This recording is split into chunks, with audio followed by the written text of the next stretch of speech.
తమ యావత్ జీవితాన్ని ప్రజా పోరాటాలకు అంకితం చేసిన యోధుడు కామ్రేడ్ విజికే మూర్తి అని సిపిఎం పార్టీ రాష్ట్ర కార్యదర్శి కామ్రేడ్ బి తులసీదాస్, పూర్వ శాసన మండలి సభ్యులు ఎంవిఎస్ శర్మ, శ్రీకాకుళం నియోజకవర్గ శాసనసభ్యులు గొండు శంకర్ కొనియాడారు.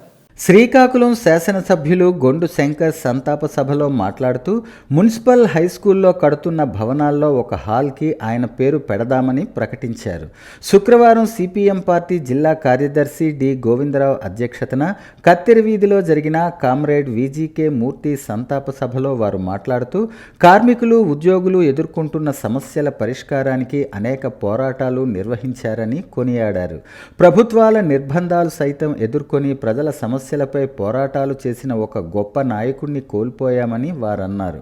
కామ్రేడ్ మూర్తి గారి మరణం కమ్యూనిస్టు ఉద్యమానికి, ప్రజాతంత్ర ఉద్యమాలకు తీవ్ర లోటని వారన్నారు. సిఐటియు జిల్లా ప్రథమ అధ్యక్షుడిగా, సిపిఎం పార్టీ జిల్లా కార్యదర్శి వర్గ సభ్యునిగా, ఉద్యోగ కార్మిక సంఘాల సమన్వయ కమిటీ కన్వీనర్గా, వివిధ సంఘాలకు గౌరవ అధ్యక్షులుగా పనిచేశారని వారు కొనియాడారు.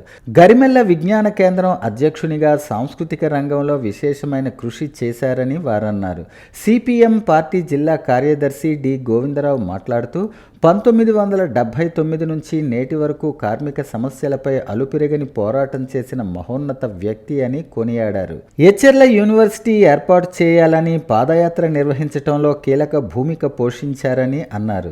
సంతాప సభ అనంతరం కత్తెర వీధి నుంచి రిమ్స్ వరకు పార్థివ దేహాన్ని భారీ ఊరేగింపుగా తీసుకుని వెళ్లి రిమ్స్కు దేహదానం చేశారు.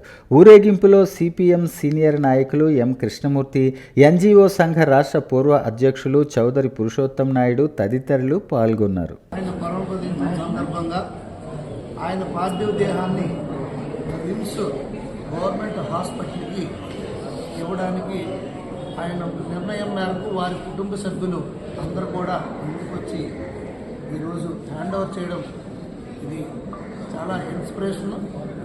ఇది రాష్ట్రంలో ఉండే ప్రజలకి అందరికి కూడా ఇది ఒక ఇన్స్పిరేషన్.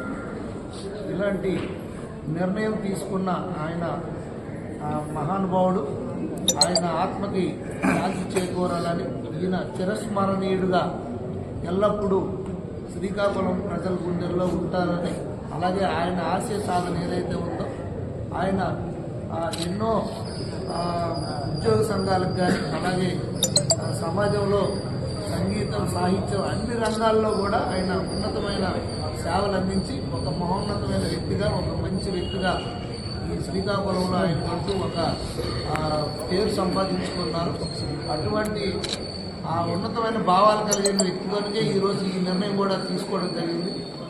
హాస్పిటల్కి కూడా ఇది ఎంతోమంది విద్యార్థులకి, డాక్టర్స్కి, ఇది ఎంతోమంది ఫ్యూచర్ జనరేషన్కి ఆయన ఎడ్యుకేట్ చేయడానికి ఉపయోగపడేటటువంటి నిర్ణయం ఇది. సో ఈ సందర్భంగా ప్రభుత్వం తరఫున, అలాగే రిమ్స్ హాస్పిటల్ తరఫున, అలాగే ఈ ప్రజల తరఫున, అందరి తరఫున ఆయన హృదయపూర్వక నమస్కారాలు, ఆయన ప్రగాఢ సానుభూతి తెలియజేసుకుంటూ వారి కుటుంబానికి ఈ ఎంత నిర్ణయాన్ని ఆయనకు సపోర్ట్ చేసిన వాళ్ళ కుటుంబ సభ్యులందరూ కూడా, వారి కుమారులు కుమార్తెలు అందరికీ, వారి బంధుమిత్రులు అందరూ కూడా నేను హృదయపూర్వకంగా అభినందనలు తెలియజేసుకుంటూ వారికి పాదాభివందనలు తెలియజేసుకుంటున్నాను.